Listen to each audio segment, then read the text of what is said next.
Brian Kilmeade must be fired. Even by Fox, even today, fired now. The co-host of the Fox News morning program called for America's homeless to be killed by, quote, involuntary lethal injection or something.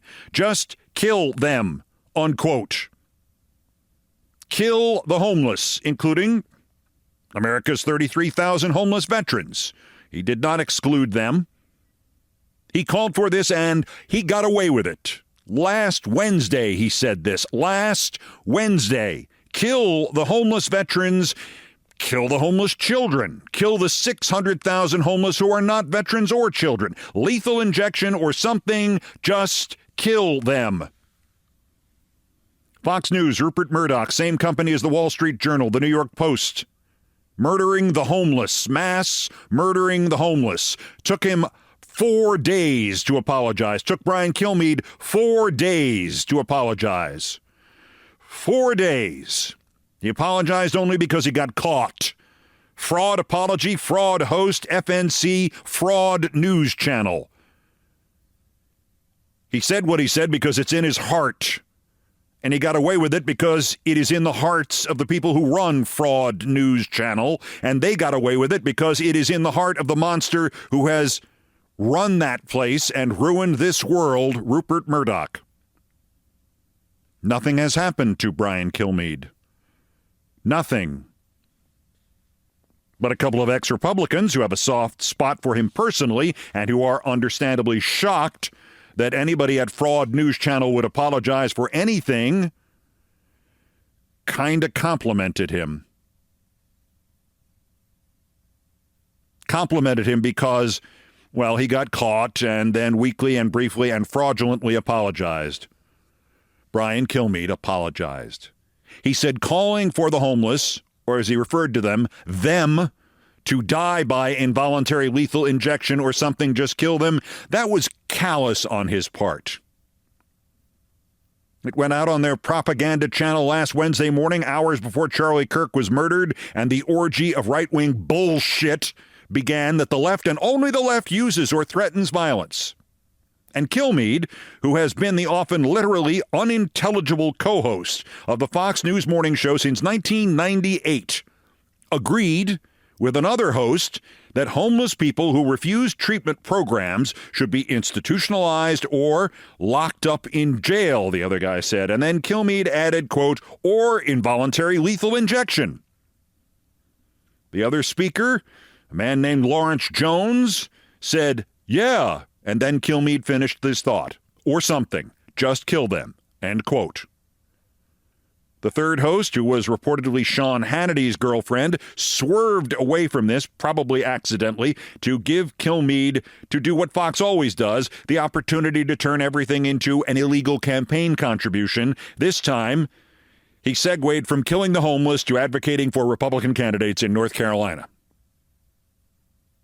The homeless should face arrest or institutionalization, or quoting Brian Kilmeade, involuntary lethal injection or something, just kill them, mass murder. Oh, and this nodding Lawrence Jones who agreed with Kilmeade, not even a fraud apology from him. Nothing from Fox about him either. Nothing. We are in such a place in this country, thanks to Trump, thanks to MAGA, thanks to the late Charlie Kirk, thanks to the Tea Party, thanks to Bush, thanks to Rush Limbaugh, thanks to... The list continues backwards almost indefinitely and infinitely. We're in such a place in this country that this horrific vision, which in its essence is mass murder of the homeless, and the most widely accepted high-end estimate of homelessness in this country is 771,000 people a night. And no, Kilmeade did not say, let's submit 771,000 people to, quote, involuntary lethal injection. He didn't have to. If he meant 771 people, is that somehow less horrific?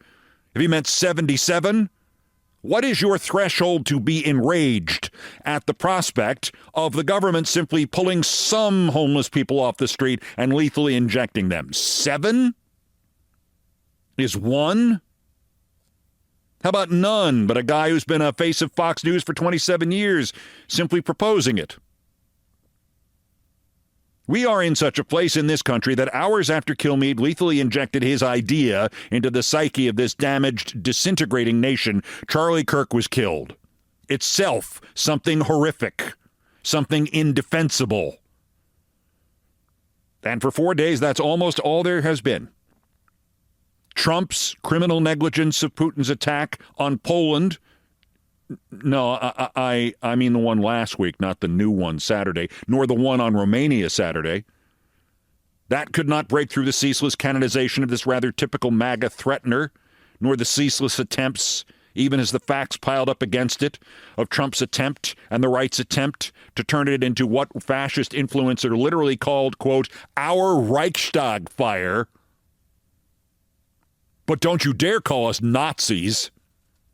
And by the way, he did not mean Reichstag fire in a negative or an informed way. In the middle of this, a humanoid fraud news channel host with a 27-year record of saying remarkably stupid and indefensible and subhuman things, even for Fox, who also has one of the few remaining national television platforms, said that when all else failed, the solution to the homeless issue in this country, the if I may call it this, final solution, is, quote, involuntary lethal injection or something, just kill them. And initially, only Media Matters for America, itself targeted for a metaphorical lethal injection by the Trump dictatorship, only Media Matters for America gave this story any real attention in real time last Wednesday. I'll confess, I saw the video maybe Thursday, maybe early Friday. I literally thought it was a fabrication, a cut and paste job. Even AI, this could not be real. Not even Kilmeade would say that. I searched for the soundbite. I found it. I heard it. I still didn't grasp the implications of it. I fell victim to all of the potholes of the internet where you can be distracted from the real horrors of America 2025, like Brian Kilmeade, because of the sheer volume of attention to the fake horrors of America 2025. And so, until one of the genuine, invaluable components of social media, Aaron Rupar, clipped the Kilmeade involuntary lethal injection segment and put it out Saturday morning on social media, this grotesque idea, straight from the pages of every country from Pol Pot's Cambodia to Hitler's Germany, every country that has ever turned to ethnic cleansing or purging or concentration camps or the mass murder of the other, it slipped out of sight. Like Trump ignoring Putin sending drones into Polish airspace for the second time and Romania for the first. Like Trump establishing a series of impossible tasks for other countries to effect before he will act against Putin. Like Trump being asked about mourning his friend Charlie Kirk and basically saying, yeah, and then changing the topic immediately to the building of his White House gold-plated outhouse. I will cover each of these things in depth. It will be a long podcast, and it is all new because Trump's criminal negligence truly is beginning to take on the shape of Europe and America ignoring Hitler, and many of its leaders here working on behalf of Hitler in the 30s. Looking at you in hell, Charles Lindbergh. The Kirk story not only reveals the reality that he infuriated huge swaths of a far right, even crazier than he was, and their leaders influenced his murderer. The reverence for Kirk by even some milquetoast liberals and the panic by every last damned MAGA indicates that they have for the first time realized, with mounting fear and even terror, that the old Monty Python joke with Eric Idle as the Army private asking his commander to let him leave the Army contains great truth. In it, Idle says, quote, it's dangerous. There are people with guns out there. Real guns, sir. Not toy guns. Proper guns, sir. And so I'd like to leave the Army now before I get killed. There's lots to talk about on all of these subjects, but first, let me finish off this Brian Kilmeade story. The Fox defense, although really their primary defense had been to hope it would just go away, and hell, it did go away for 4 days, was that Kilmeade just slipped And Lawrence Jones just slipped, and they were only talking about one homeless person, the murderer of the Ukrainian immigrant woman on the light rail line in Charlotte, North Carolina. The first time, incidentally, that Fox and MAGA have actually been worried about or concerned about the death of any Ukrainian. It was just a slip. He didn't mean 770,000 homeless people should be euthanized. He just meant the one in advance, which is patently untrue. The quote again is Jones talking about wasting billions on trying to treat homelessness, so lock them up or put them in institutions, and Kilmeade adding, or involuntary lethal injection, and Jones saying yeah, and Kilmeade then adding, quote, or something. Just kill them. There's no reference to the one victim in those quotes. They'd stopped talking about her a minute earlier. Jones says the word them 3 times, and Kilmeade's final words are not about her. His final words are, just kill them. Kilmeade's 4 days late apology, quote, I'm obviously aware that not all mentally ill homeless people act as the perpetrator did in North Carolina, and that so many mentally ill homeless people deserve our empathy and compassion, unquote. Well, there's a clear inference in that, for which Kilmeade should also be fired. Fire him, hire him again, and fire him another time. A clear inference in that quote that many homeless people do not deserve our empathy or our compassion. They deserve, per Brian Kilmeade, per Fox News, per the Murdoch psychopathic viewpoint, lethal injection. But even if Kilmeade was not issuing a fraud apology, a deeply wallet-felt apology, because he got caught, let me circle back to my earlier point. At what number does giving the homeless involuntary lethal injections constitute extrajudicial murder of Americans by America? Mass murder by the government. What number? All 771,000 homeless people? 1,000 people? 2 people? 1 person?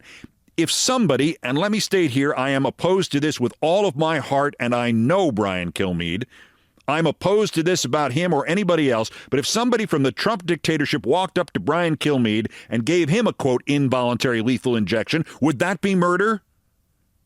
You're goddamn right it would be murder. Would you object to it as I do? Or if Brian Kilmeade didn't realize that the victim here was Brian Kilmeade, would he object? I don't think he would. He just proposed this as a solution to an American problem. So how many more victims would be required before it was mass murder, Brian? Because to twist an old phrase, I think we can agree on who you are, Brian Kilmeade. We are now just arguing about the price in the total number of lethal injections you would pay for. And the apology, for which even today many are saying he deserves credit for this, remarkably similar to Brian Kilmeade's apology in 2009 after he said Americans shouldn't marry people from other cultures, like the Swedes don't, and thus the Swedes have, quote, pure genes, when he had to apologize for being pro-eugenics. And it's remarkably similar to Brian Kilmeade's apology in 2010 when he said, quote, not all Muslims are terrorists, but all terrorists are Muslim. And remarkably similar to Brian Kilmeade's apology from 2018 when Trump was separating immigrant children from their parents. When Kilmeade said, quote, these aren't our kids. Show them compassion, but it's not like he's doing this to the people of Idaho or Texas. These are people from another country. These quotations are not a series of aberrations. Brian Kilmeade is scum who called for the murder by the government, by lethal injection, by involuntary lethal injection of God knows how many homeless children and veterans and just plain old homeless Americans, and apologized 4 days late because he got caught. Only because he got caught. Like when he endorsed eugenics, or said all terrorists are Muslim, or insisted migrant children could be separated because they're from another country. The statements of hate are not the aberration. The apologies are the aberration. Fire Brian Kilmeade today.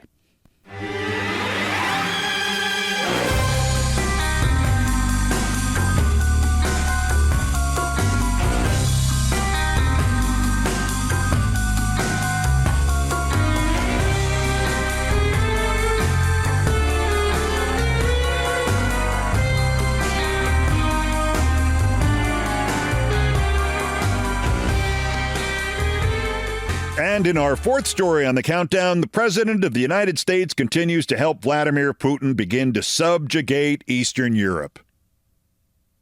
I mean, seriously, traitorous behavior by Trump again? To Putin's benefit again?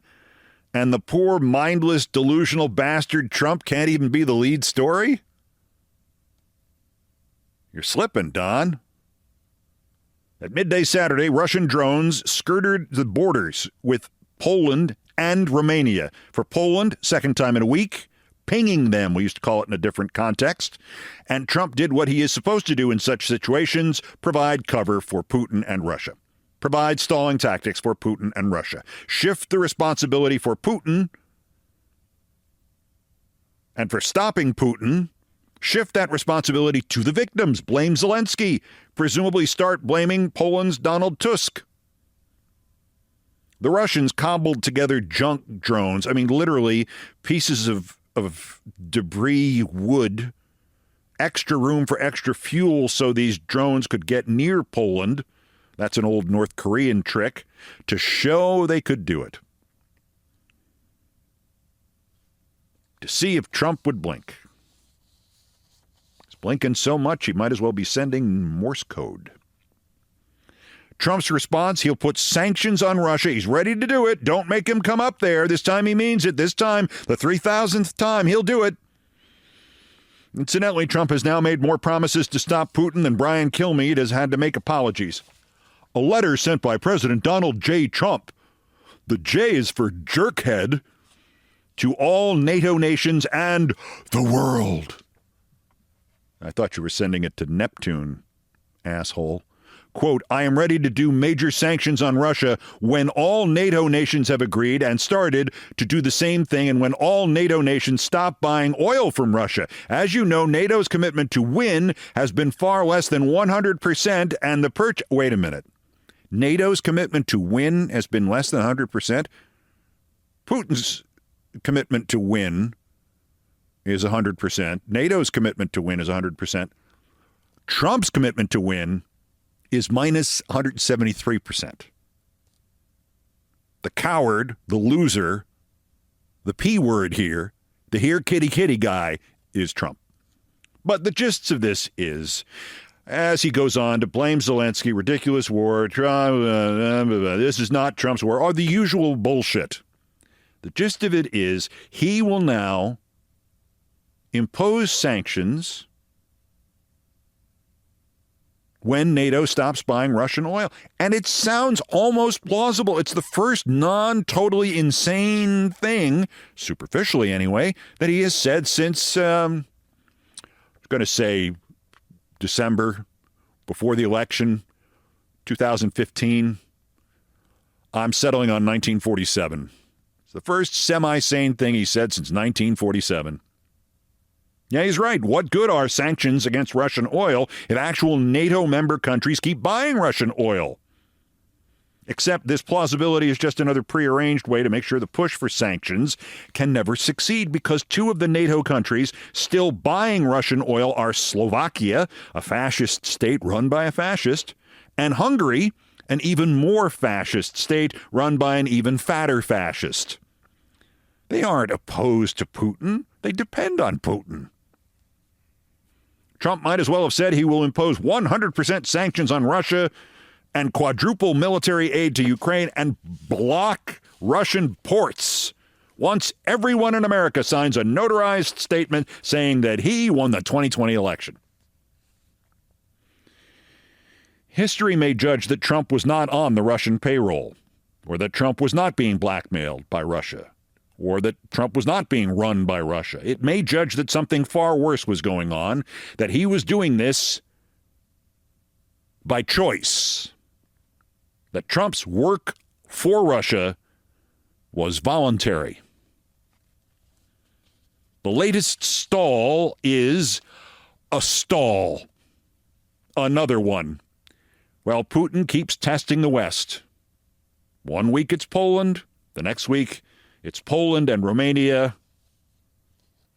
And soon, rather than late, it'll be Poland and Romania and Germany. As Winston Churchill said when England bent over for Hitler, our people, quote, should know that we have sustained a defeat without a war, the consequences of which will travel far with us along our road. They should know that we have passed an awful milestone in our history when the whole equilibrium of Europe has been deranged, and that the terrible words have for the time been pronounced against the Western democracies. Thou art weighed in the balance and found wanting. And do not suppose, Churchill concluded, that this is the end. This is only the beginning of the reckoning.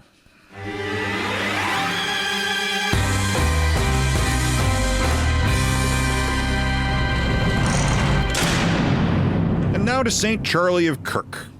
I am beginning to suspect that the governor of Utah, Spencer Cox, also trying to be Saint Bipartisan Spencer of Cox, is actually a Trojan horse. The latest is he's insisting Kirk's shooter was indoctrinated and has expressed leftist ideology.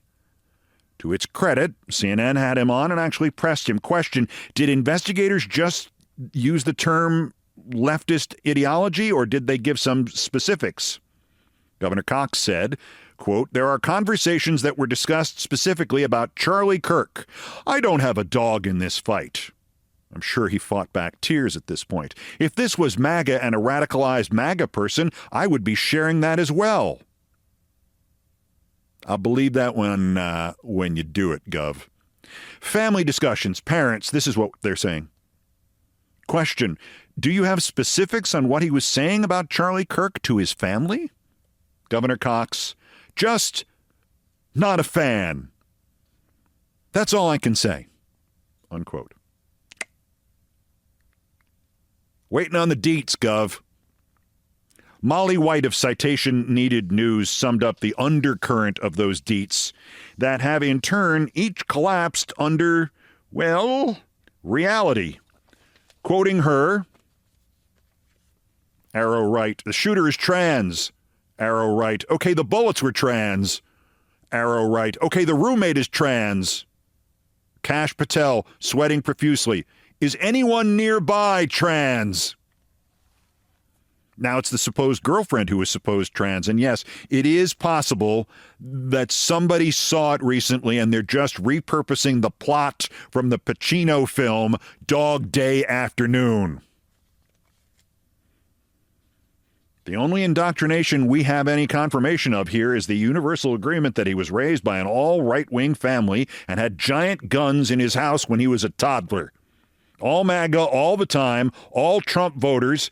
Then, somewhere along the line, he criticized Charlie Kirk. And criticizing Charlie Kirk must be leftist ideology and indoctrination, right? Huh. When did this happen? When was he indoctrinated by the left? When did he start criticizing Charlie Kirk? Which is against the law, isn't it? When did he start hitting Kirk? Because this next thing was from last month. This appears to have been August 26th. I think that's the date. I couldn't verify that. It's around August 26th. That would be, carry the one, 20 days ago. And the speaker criticizing Charlie Kirk is Nick Fuentes. Charlie Kirk cannot call himself a Christian anymore. Sorry, you forfeited that. I do not want to hear, and you cannot allow Charlie Kirk to go to one more public event, one more question and answer, one more ask me anything, without being protested, without being shouted down, without being interrogated about this. This guy goes around from campus to campus in the most artificial and phony and fake way, talking about, oh, God made me very blessed that I control $500 million. Oh, I'm so blessed. I'm so rich and I'm so blessed. And oh, God's been so good to me. Nick Fuentes, August 26th, saying that Charlie Kirk is not actually a Christian, saying something about Charlie Kirk worse than any Democrat or liberal commentator ever said about Charlie Kirk. Though, to be fair, maybe not worse than what was written 60 days ago by Laura Loomer. Quote, I don't ever want to hear Charlie Kirk claim he is pro-Trump ever again. After this weekend, I'd say he's revealed himself as a political opportunist, and I have had a front row seat to witness the mental gymnastics of these last 10 years. Lately, Charlie has decided to behave like a charlatan, claiming to be pro-Trump one day while he stabs Trump in the back the next. As an aside, isn't that violent? Isn't that, if he stabbed Trump in the back, wouldn't you have to call the free speech hall monitor on this? TPUSA was only able to thrive thanks to the generosity of President Trump. And a donation from the Chubb Group. On the one-year anniversary of the assassination attempt on Trump's life, Charlie hosted Dave Smith. Dave Smith was able to speak to a bunch of conservative youth at an organization that claims to be pro-Trump. 3 weeks ago, Dave Smith called for President Trump to be impeached and removed from office over his decision to blow up Iran's nuclear facilities. Charlie played both sides of the Iran issue on his show, as we all saw, because he wants to play to both sides of the aisle. The honorable thing to do is have a position and actually defend it to the death, said Laura Loomer. Instead of flip-flopping, Smith said all of MAGA, quote, should turn on Trump and abandon him. Well, that's it. Indict all of MAGA now. He said this 3 weeks ago. See the clip below. TPUSA is definitely not pro-Trump. If they were, they certainly aren't anymore. Out of all the incredible pro-Trump voices out there who support the president, Charlie Kirk decided to host Dave Smith. It really is shameful, and I am honestly just disgusted by the nonstop flip-flopping on the right. So it was the left who turned this Robinson guy against Charlie Kirk.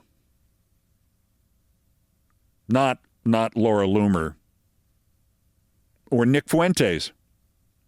Leftist ideology or right-wing doctrinal ethnic cleansing. And then right-wing guilt. But the snowball had already started down the hill, and they are all helping it.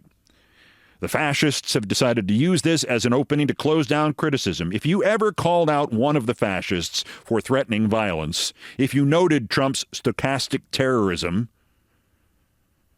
if you accurately compared him to Hitler and the means Hitler used to gain power and the things Hitler did once he gained power, you're finished. A conservative named Richard Hanania, noted only two prominent politicians have ever called Trump Hitler, J.D. Vance and Robert F. Kennedy Jr. They're going over the side of the boat, too? No? Why not? Stephen Miller's wife got off of her broom for a moment to warn that you called us Hitler, and others repeated, you called us Nazis, and therefore the left is responsible for Kirk's death, which will be news to Michael Savage, who compared Obama to Hitler, and will be news to the Roman Catholic Bishop of Peoria, Illinois, who compared Obama to Hitler, and Lance Wallnau, the mystic who compared all liberals to Hitler, and Marjorie Taylor Greene, who compared Joe Biden to Hitler, and Glenn Beck, who compared Al Gore to Hitler, or to Rush Limbaugh, who from the early 1990s until the minute he finally died, called everybody feminazis. Elon Musk, who once promised to pay all the legal fees for anybody who lost their jobs due to having posted or liked something on Twitter X, has now retweeted one of the hit lists conservatives are now accumulating of those they hope to get fired because they would not praise Charlie Kirk after his death, or they had had the nerve to say that an America without Kirk's venom was a better place. People are losing jobs because they are not hiling. Then there is the disgraced ex-cop, now Louisiana Congressman Clay Higgins, the clown who gives plausibility to the cliche of the inbred Southerner, to say nothing of the guy who explained away January 6th with what he called Goat Buff says, which turned out, in English, to be ghost buses, although we never found out from Clay what they were either. Higgins, after Kirk's death. I'm going to use congressional authority. I'm sorry, you'll never understand it if I read it. He would. I'm going to use congressional authority and every influence with big tech platforms to mandate immediate ban for life of every post or commenter that belittled the assassination of Charlie Kirk. If they ran their mouth with their smart-ass hatred celebrating the heinous murder of that beautiful young man who dedicated his whole life to delivering respectful conservative truth into the hearts of liberal enclave universities armed only with a Bible and a microphone and a constitution, those profiles must come down. So I'm going to lean forward in this fight, demanding that big tech have zero tolerance for violent political hate content, the user to be banned from all platforms in the real world that we dream of. At that point, Clay Higgins' account would have disappeared. I'm also going after their business licenses and permitting. Their businesses will be blacklisted aggressively. They should be kicked from every school, and their driver's licenses should be revoked. I'm basically going to cancel with extreme prejudice. Guy had a gun once. He thinks he's Eastwood. I'm going to cancel with extreme prejudice and Bronson, these evil, sick animals who celebrated Charlie Kirk's assassination. I'm starting that today. That is all. That's the same Clay Higgins, a sitting congressman who responded to the terrorist attack on Nancy Pelosi's husband, which was supposed to be an attack on her that involved torture and then murder. Clay Higgins responded to that by insisting the attack involved male prostitution. If Clay Higgins is inbred, he's inbred with oysters. Sorry, oysters. As Andrew Lawrence of Media Matters succinctly concluded, Charlie Kirk, quote, was a champion of free speech, and if you disagree, you are under arrest. Now, unexpectedly, there is something useful in all of this bullshit. In the Clay Higgins bullshit. In that quote, that beautiful young man armed only with a Bible. I don't get startled a lot. There was a startling post on Facebook which may hint at why the right is so enraged. So, it seems, as genuine as they can get, genuinely enraged. Huge swaths of the right, as implied in this Facebook post, saw only the Bible parts from the nonstop Charlie Kirk video machine, not the let's force kids to watch public executions, let's kill Trump's adversaries parts. Literally, they have no idea that Charlie Kirk marketed to two different audiences. The reason they keep invoking Martin Luther King and Jesus with Charlie Kirk is because they did not see the entire Charlie Kirk. They literally never saw it. I'll explain that. Plus, a little secret on the right-wing influencers, like all terrorists, had thought they were, again, literally, untouchable. That God would never let anything bad happen to Trump, not after last year. We're cool now. And he wouldn't let anything bad happen to Charlie Kirk or wait, wouldn't let anything bad happen to themselves. A second segment today on Charlie Kirk, the fear, and the parallel universe in which he was just a sweet Bible thumper. Next on this all-new edition of Countdown.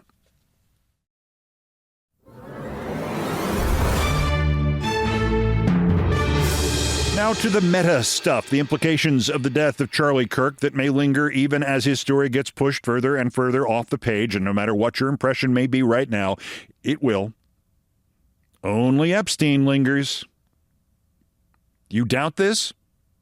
Anybody remember Andrew Breitbart? Quick, what did he look like? I mean, his news outlet is fading into obscurity a little more every week. Andrew Breitbart was 25 Charlie Kirks. Well, the meta stuff is there are additional factors here to the Kirk story I'm not sure anybody's really registered. Firstly, I'll confess it was evident to me that Kirk was an important conservative propagandist, and a tough guy with the constant references to God's will and killing people and why women like Taylor Swift needed to submit to their husbands. But I will confess now, I had no clue they revered him to this degree. I am not certain that I would have put him in the top 100 fascists list. And yet, as you see, he's now St. Charlie of Kirk. Someone explained that there was a widespread, seldom spoken belief that Kirk would be President of the United States. The authoritarian movement in this country is well aware that no matter the absolute stone-cold imbecility of J.D. Vance, he's no Trump. He does a nice job swearing online, but once you get past 2 or at most 3 short sentences from him, it's time for a quick nap. He's like the sidekick from the Larry Sanders Show. Kind of funny. And then, isn't there anybody else around here we can get to do the job? When you think of the dictatorial depth chart in this country, the fascists know they have nobody to lead the movement once Trump is gone, whether gone means deceased or jailed or incapable or whatever. His adult sons are both imbeciles. One of them has such a ham fist that in the middle of the maudlin postmortems about Charlie Kirk, this guy started to pitch his new book. I mean, not even his father tried that. And then there's one of them who might have trouble passing a drug screen and is so gone that he tweeted, quote, "One of our heroes was assassinated." Oh, I'll be damned if I'm going to psychoanalyze that. Assassinated? A-S-S-I-N-A-T-E-D.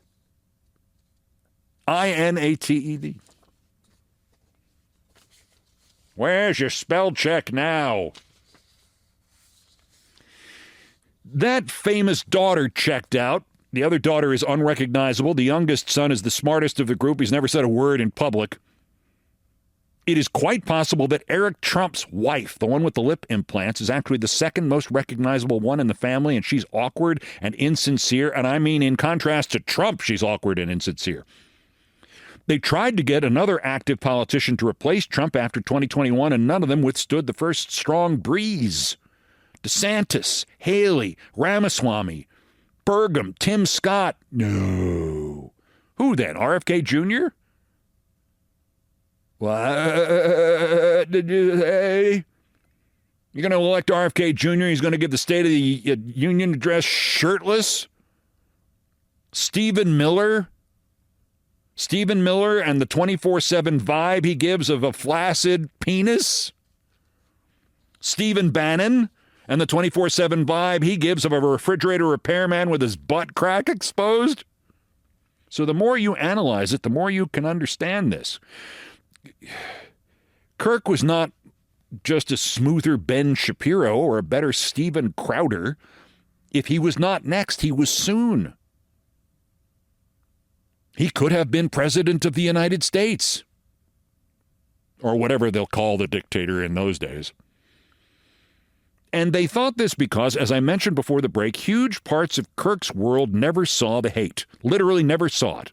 The videos never came up on their feeds. This sounds insane, but there it is. Rick Perlstein, the historian, the author of Nixonland, which I read to my father on his deathbed, so maybe you should read it if you have not. Rick Perlstein posted this Saturday night. I found it comes from Facebook, but I am a Luddite, so to this day I have not had the patience to try to find the author who wrote it on Facebook, but it's amazing. I'm going to assume it's real. I may be falling victim to an internet hoax, but I don't think so. I'd say the odds are only 1 in 100. Quote, "One thing that has become really clear is that we live in at least 2 different realities. Talking to a friend who only knew Charlie as a Christian motivational speaker because that's all that ever came across her feed.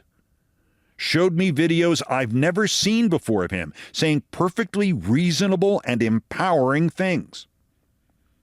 I showed her videos she'd never seen before of his racism, misogyny, homophobia, advocating for violence against specific groups of people. She was horrified by his remarks about Pelosi's husband's attacker being bailed out and celebrated for his violent act. She was horrified by a number of things that he said, but she had never seen or heard them before.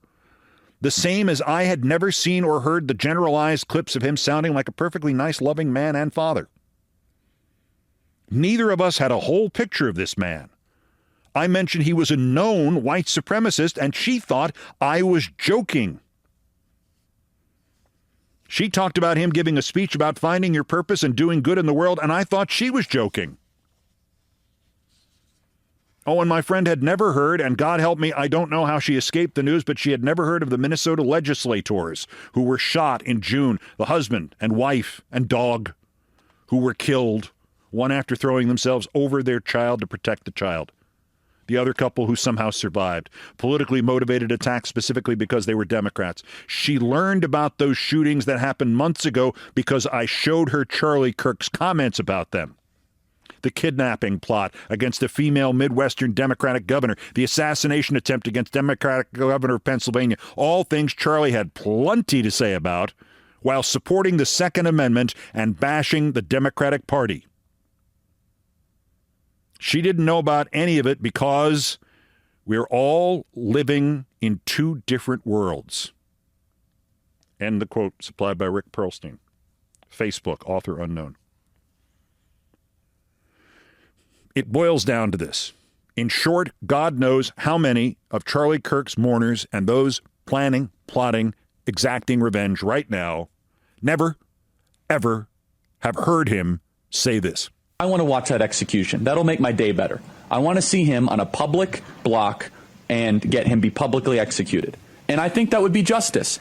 You think children should have, you should see it? What is the age? At what age should you start to see public executions? 16. I think you could do it earlier. I think you maybe at age 12, whenever, like 6th grade or so. Kirk describes King as, quote, a bad guy. It's true. And Kirk self-described very, very radical view that the country made a mistake when it passed the Civil Rights Act. Also true. As we note in the piece, Kirk has previously described Kirk as a hero and a civil rights icon. It's true. I used to be wrong. What inspired Kirk to shift his view on MLK? Why does Kirk think that MLK is a bad guy? When Kirk says that MLK says, quote, one good thing he didn't believe, what does he mean by that? Why does Kirk believe passing the Civil Rights Act was a mistake? Now, again, apparently they don't listen to the show because we do that at least once a week, right? Once a week we talk about why the Civil Rights Act was a mistake. The second thing I think is in play that explains the overreaction, the threats, the doxing, the promises of vengeance unspoken because they're all king leering this. They'll threaten you now and then figure out what they're threatening with later. The right wing is suddenly, and for the first time in at least a decade, scared. I mean, since Obama chose not to prosecute or even expose anybody in the Bush administration for an orchestrated campaign of torture and an orchestrated campaign of manipulation of terror threats to use them against the American public, the right wing, especially the unstable end of the right wing, has known it will get no blowback from the Democrats. None. As I said the night before Obama was inaugurated, if a president or those working for him commit crimes and you specifically choose not to prosecute him and them, the next president knows in advance that those laws do not apply to him and them. That was Trump's glide way. Biden, of course, made it worse, assuming not just that the country was elastic and would snap back to shape as soon as Trump was out, but that he would be harming its recovery if he put somebody at justice who was willing to prosecute Trump as of 12:01 p.m. on January 20th, 2021. Merrick Garland will go down in history, if there is any history, near James Buchanan for criminal negligence in public office. Sadly, I suspect now Joe Biden will go with him. So against that backdrop, even during Trump's time as the crazed, exiled dictator, his Bonaparte days, the increasingly despotic right has pretty much gotten away with everything since Trump came down that escalator and the damn thing didn't open up and swallow him en route. I mean, Trump was even shot and stalked with surprising and terrifying success. I will confess I believed for quite a while that his involuntary ear piercing was from glass shards and not bullets, but I never doubted he was the victim of an assassination attempt. The second one, the one at the golf course, was far less serious. But still, that guy got stunningly close to doing something genuinely threatening. The religious lunatic wing of the proverbial basket of deplorables quickly turned those episodes into God-preserving Trump.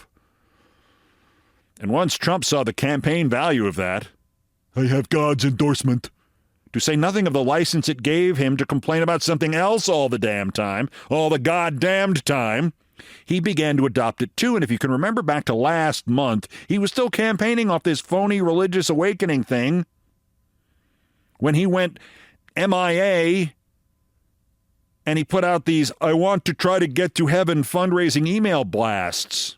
I'll say it again. Don't let us stop you, pal. The problem with religious fervor and the belief that you are ordained or imbued or protected or something is that you soon begin to treat it as an endless salad bowl. As the counterterrorism experts used to tell me when the microphones were off, we have one hidden advantage over the terrorists that we don't like to emphasize, just in case they're watching and they realize, hey, they're right. A terrorist who mixes in belief in divine protection and intervention and I'm doing God's plan or whoever's plan, that person tends to put together the most meticulous and intricate plan for the first 85 to 90% of the attack. The last 10%, God will take care of us. He's on our side. What do you mean you didn't get an escape car? As a quick reminder, I also don't think there has ever been a war, conventional, guerrilla, or terror-based, in which the losing side was not actually stunned when they lost because, wait, did the Lord take the day off? He said we were going to win. I heard him. What do you mean that was a tumor? So MAGA and the rest have been operating all this time, not just convinced of political invincibility, but of actual invincibility, actual immortality. Until last Wednesday. I am unafraid to say this. I don't think it costs me credibility. I am against shooting political commentators, mostly because I'm a political commentator. I am against shooting people in general, but the commentator part is, personal. Can you say that on the right and not get thrown out of the macho or female macho club? And if you can't say it, you not only have in your mind that video of Charlie Kirk in an almost exact frame-for-frame match of the assassination of the fictional Senator John Yerkes Iceland from the Manchurian Candidate, but you naturally can envision that being you. And you can't say that terrifies you. Even though saying that terrifies me, that would be the most human things most of these yahoos had done in the last decade. So for many of the other MAG assholes who this time last week were criticizing Charlie Kirk or scheming behind his back to take his online audience away from him or trying to get past him to Trump, Laura Loomer, cough, cough, the current Rage and Vengeance tour is in part a cover for their own fear. A British conservative columnist said he's now for the first time in his life afraid. The Times had 6 fascists write blurbs about why they were running away. Peter McHugh, editor of a conservative student rag at the University of Virginia, says, I'm out. Quote, even those committed to many of the things Mr. Kirk encouraged, conversation, political engagement, are questioning if it's worth the risk. This morning, another writer at the Jefferson Independent confided that they would never again attend a university-sponsored political event. The fear that controversial speech can provoke genuine violence is no longer theoretical for students, but real. Translation, appropriate to Virginia, when I quoted Patrick Henry saying, give me liberty or give me death, I meant your death. And I think there's even a second level to this fear.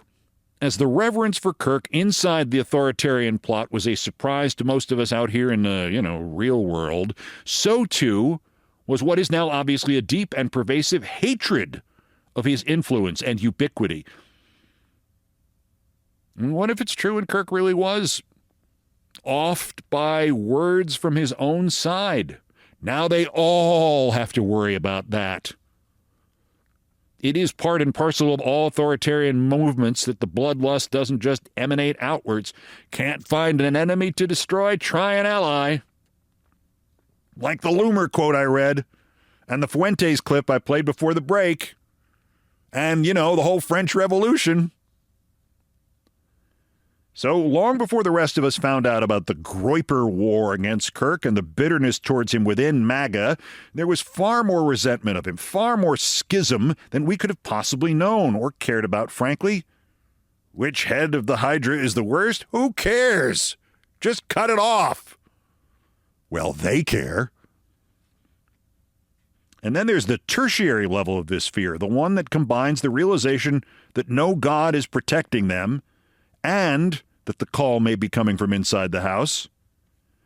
Since Kirk's murder, through all the twists and roller coasters and Trumpist lies and Ezra Klein inanities and assumptions and presumptions, I have kept coming back to three words, the exact relevance of which has not been immediately clear to me, but which I was certain had some relevance. The three words are Lee Harvey Oswald. I do not want to make false equivalencies here. I'll repeat this. I am opposed to shooting political commentators. I appreciate my main reason for my opposition may seem self-centered to you. I think it's justifiable. I am opposed to shooting political commentators because I'm a political commentator. I am opposed to shooting anybody. I'm opposed to shooting presidents. But that requires a longer explanation. Invoking Oswald does not mean I am for a moment equating Charlie Kirk and President Kennedy. I am, in the most preliminary way possible, equating this suspect, Tyler Robinson, to Oswald. Obviously, the shot itself continues to inspire disbelief. On the other hand, if people could not hit a target at such distance, guns would be far less of a threat, wouldn't they? Guns make idiots into agents of historical change, and guns make cowards into legends. But more importantly, the further you dig down into Robinson, the more you discover it's just one level of nihilism that was hiding another level of nihilism.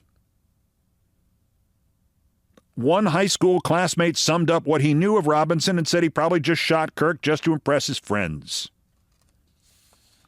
And if it is the Groyper thing, what do they believe in? Anyway, nominally they are ultra-fascists, ultra-white supremacists, ultra-Aryans, and they're led by a guy named Fuentes, who by definition is viewed by a large percentage of the less murderous MAGA as not being totally white. The Groyper belief system is less we hate them than it is you over there, we hate you. It is an excuse to bond with other people who want to threaten or shoot or kill but need to believe they're doing it for a reason. Which is where there is cause to consider this Tyler Robinson a possible 21st century version of Oswald. Even at the time, and I was old enough then to remember it vaguely, even at the time of the shooting, this was out there. What the hell happened here? I was old enough to see the first public showings of the Zapruder film in school in 1970. I was old enough to see the tail end of the first backlash to the Warren Commission, and of course the 100 backlashes since. And even at the time, one of the most confounding and panic-inducing parts of the assassination of President Kennedy was, why? Which group was behind this? Even if it really was a lone gunman, which group's beliefs was he turning into such horrible action? Having studied and analyzed and contemplated this for more than 60 years now, I think the correct answer is Lee Harvey Oswald believed in nothing, except in his murderous rage that he was not famous for something yet. The confusion after the assassination only grew as we learned about what he had done in life. He'd been in the Marines. Oh, no, military dictatorship. Then he moved to the Soviet Union. Who did that in the 50s? Oh, no, it's the communists. Besides defectors and spies, he had expected to be a king there, an American convert to communism. Instead, he got a wife who he didn't really like that much, and a crap job in a crap country, and he moved back and renounced Russia and communism. Okay, so now he's some sort of Russian plant, and in the same year that he shot Kennedy, and yeah, he shot Kennedy. In April of 1963, tried to kill the rabid right-wing racist Army General Edwin Walker in Dallas. Then in August 1963, he was on the streets of New Orleans handing out leaflets defending the Castro communist dictatorship in Cuba. Pick a side. If you want to do some amateur psychoanalysis by this point, all politics was just one thing to him. He wanted to become famous by shooting somebody else famous. You can construct a more complicated explanation for all of that. You can construct 1,000 of them, and Lord knows, in the last 6 decades, in each case, we have constructed all the complicated explanations for the Kennedy and Kirk assassinations, but they all hit at least one immovable factual problem or another in the Kennedy case, and they all fail to leap over Occam's razor. A guy in a gun-filled society fails again, repeats, retraces, keeps failing, goes nuts, is given an opportunity and a gun, and a nightmare ensues. That's Oswald. Parts of it right now, that's Robinson. That's the worst. That's the most destabilizing fear of them all. The realization that no, it's not them, the other side, and no, you're not divinely protected, and no, nothing is permanent, and nothing is safe, that it's all, to some degree, from partly to totally, that it's all, including the cliched bullet with your name on it, that it is all random.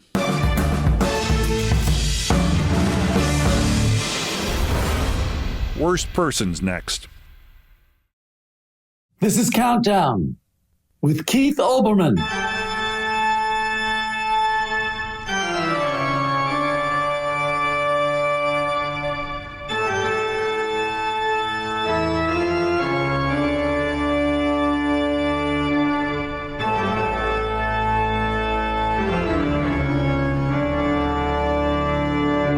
Believe it or not, there are still more new idiots to talk about. The roundup of the miscreants, morons, and Dunning-Kruger effect specimens who constitute today's other worst persons in the world.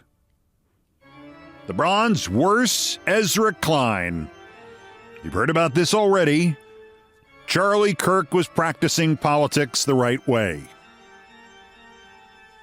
Next week, Brian Kilmeade was practicing television the right way. You can dislike much of what Kirk believed, and the following statement is still true. Kirk was practicing politics in exactly the right way.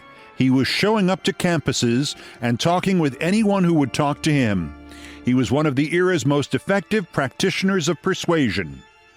When the left thought its hold on the hearts and minds of college students was nearly absolute, Kirk showed up again and again to break it. Slowly, then all at once, he did. You know how he did it? He never bothered to worry about telling the truth. It's like Fox News. How could they possibly produce that much garbage all the time? It's lies. It's lies for an audience that never asks, is this lies? Never asks, how come these lies don't match last week's lies? Charlie Kirk was a gifted bullshit artist. I'll give him proper credit for that. As they all are. They are sophists. They are perpetrators of circular logic. And they have an audience that just wants to have their own prejudices and beliefs reinforced. They never criticize their own people. Oh, that's right, they do. There was that little problem with Charlie and everybody farther to the right than him. In any event, that's not the point. The point here is Ezra Klein. You know, when they told me Ezra Klein had been hired as a columnist by the New York Times, I thought it was a gag. Now I'm just gagging.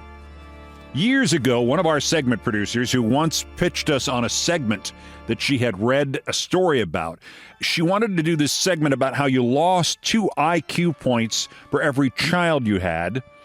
And I didn't have time to vet every one of the guest segments in the early days of Countdown when it wasn't just a political show. I said, okay, I don't have children. I guess it's true. We got Carl Reiner, Mel Brooks' comedic partner, father of Rob, to come on as the guest. And in the middle of my interview with Carl Reiner, he said, Keith, I love the show, but I don't think this is a real story. And you know what? It wasn't. The producer had not noticed she had been reading this story on a satirical site. Then she had 2 more pet projects she kept pushing. People she wanted on as guests. They'll improve the show so much you have to put them on. The first one was Ezra Klein. So we did. I forget where he was working then. He was so boring. His insights were so superficial that I actually ended the interview early and I said, off camera, never again. Then they booked her second great idea. That was Ryan Lizza. He was so used car salesman-ish, I actually ended that interview early, and I said never again.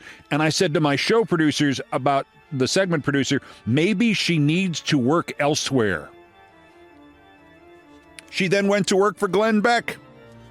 I'm hoping she works with Ezra Klein now. The encomiums for Charlie Kirk in the New York Times. Somebody said, well, he's dead. We better say something nice about him. Who can we say something nice about? Who's good at writing nonsensical things that don't hold together in praise of stupid thing? Oh, that's why we hired Ezra Klein.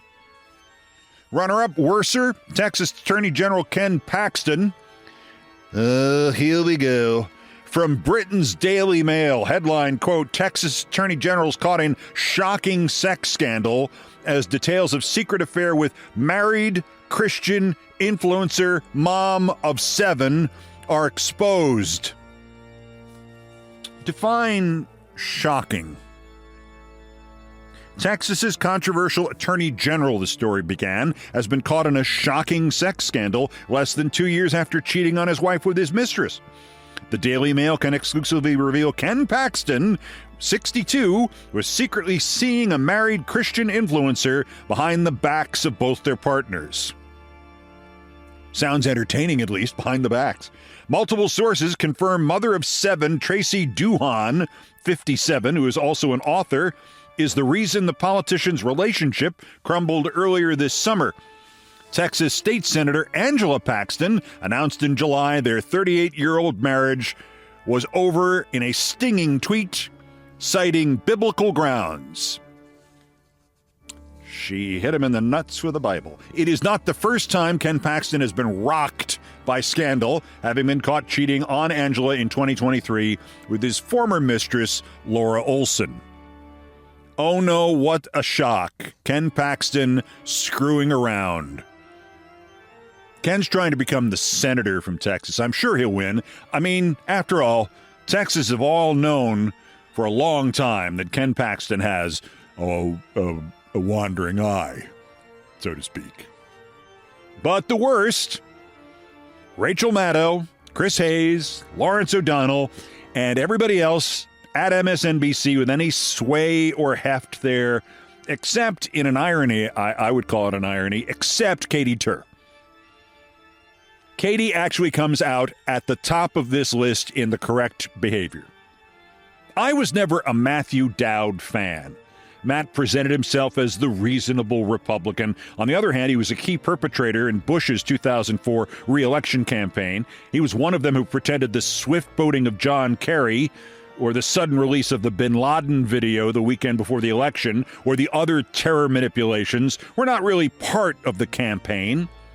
He and I think, did one panel together later on This Week with George Stephanopoulos one Sunday morning on ABC. I would not have put him on a list of the 100 worst conservatives, but I wouldn't have put him on a list of the 100 best either. Until last week. In the hours after Charlie Kirk was shot, he said some tough truth. He said it somberly. He said it solemnly. And to Katie Tur's credit, she didn't back away from him. She didn't tut him. She didn't tell the principal on him. To Dowd, it did not matter what was presumed about the shooter. It mattered that Charlie Kirk trafficked in hate and violence and political threat and intimidation and an effort to undermine our democracy. It needed to be said. Katie asked him about the overall environment in which indefensible events like his assassination happened.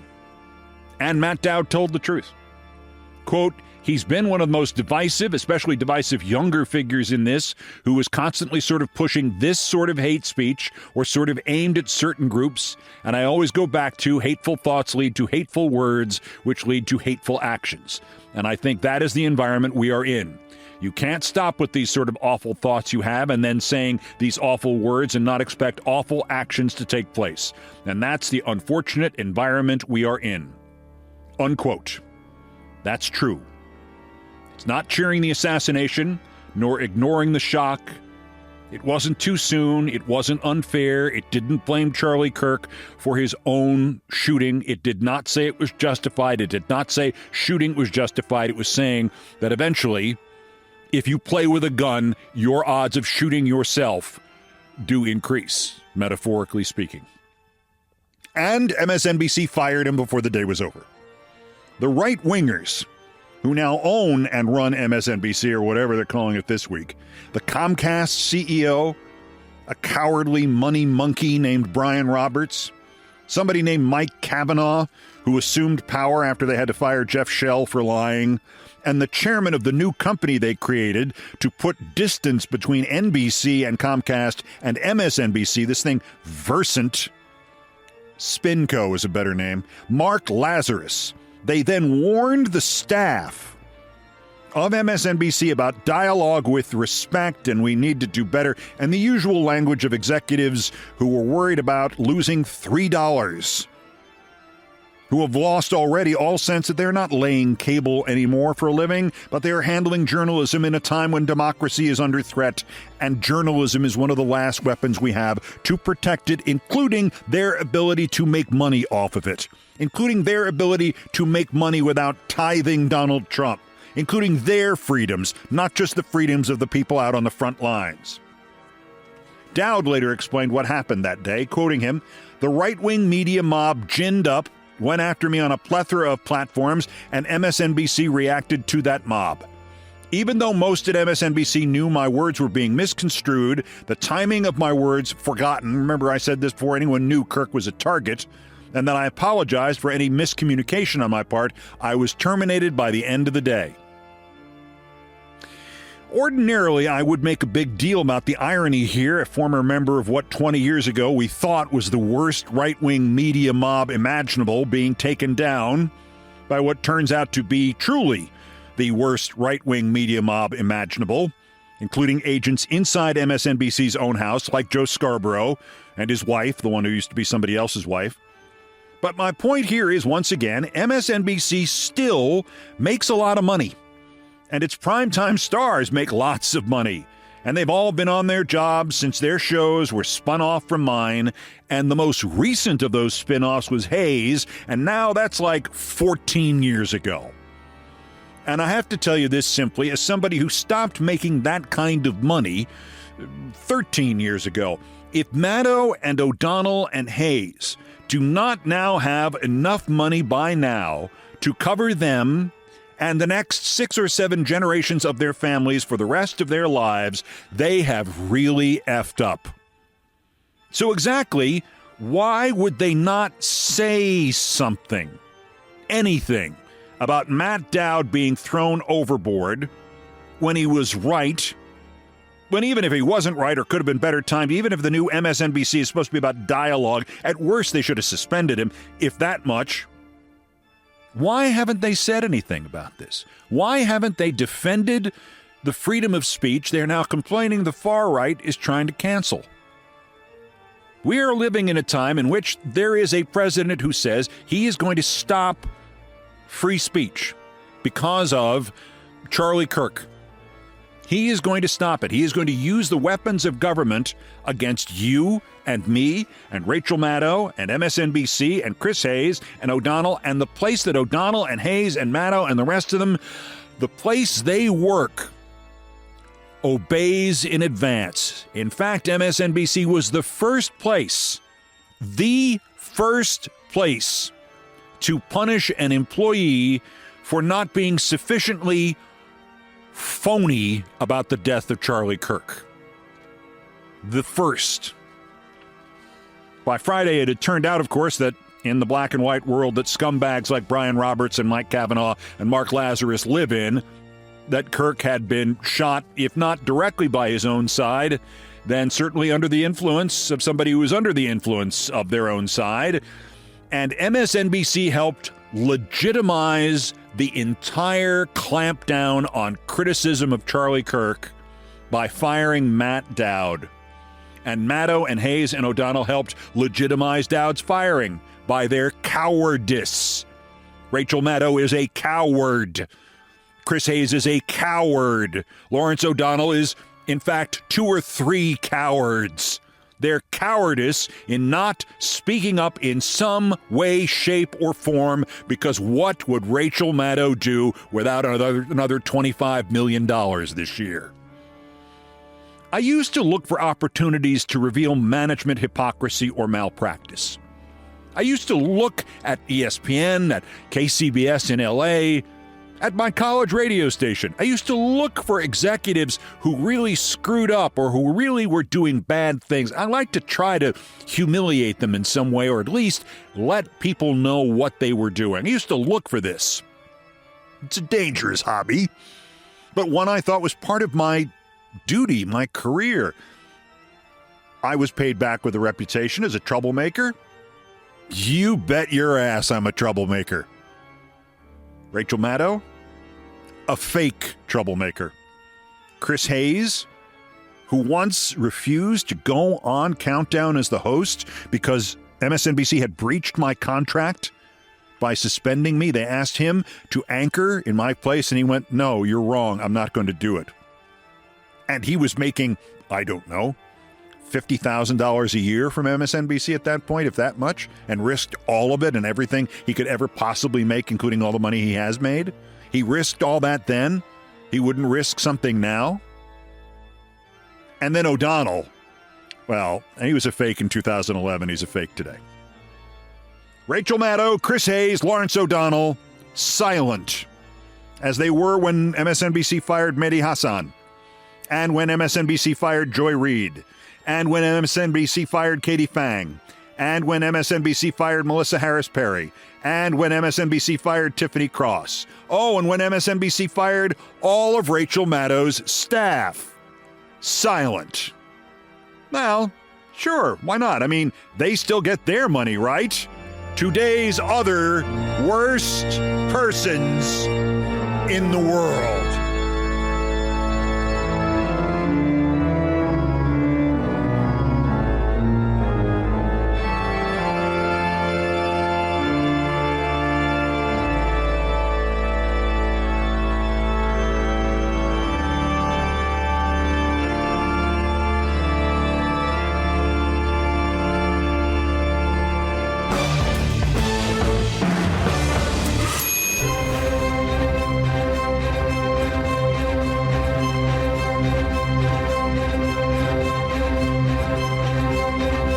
I've done all the damage I can do here. Thank you for listening. Most of our Countdown music was arranged, produced, and performed by Brian Ray and John Philip Chanel, our musical directors of Countdown. It was produced by TKO Brothers. Mr. Ray was on the guitars, bass, and drums. Mr. Chanel handled orchestration and keyboards. Our satirical and pithy musical comments are by the best baseball stadium organist ever, Nancy Faust. The Olbermann theme from ESPN2, written by Mitch Warren Davis, courtesy of ESPN Inc., is our sports music. Other music arranged and performed by the group No Horns Allowed. My announcer today was my friend Larry David. Everything else was, as always, my fault. That's Countdown for today, day 240 of America Held Hostage. Just 1,233 days until the scheduled end of his lame duck and lame brain term, unless he is removed sooner by MAGA, Jeffrey Epstein, or the pavement on his hand, or... Hey, anybody notice he's been silent again recently? The next scheduled countdown is Thursday. Until then, I'm Keith Olbermann. Good morning, good afternoon, good night, and, wait for it, good luck.